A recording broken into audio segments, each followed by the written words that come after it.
هي شنو كطيبي لنا اليوم؟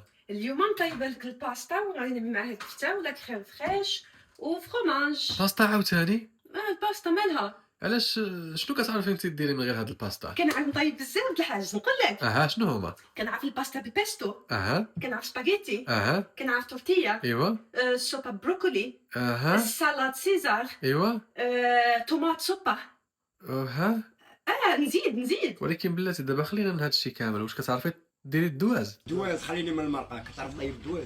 الدواز شنو هاد الدواز عاوتاني؟ الدواز واش كتعرفي ديري الدواز؟ لا ما كنعرفش ندير الدواز. ايوا الا ما كتعرفيش ديري الدواز راه ما كتعرفي ديري والو. بغيتي نقول لك واحد الحاجه. اجي الدواز هو بحال اللي كنتي عملتي نهار عملتي العدس عملتي معاه البيض. لا بدا سول بعيد. تما كنتي عملتي العدس والبيض وقلتي لي هو كيجي زوين. هذاك بغيت غير نجرب زعما.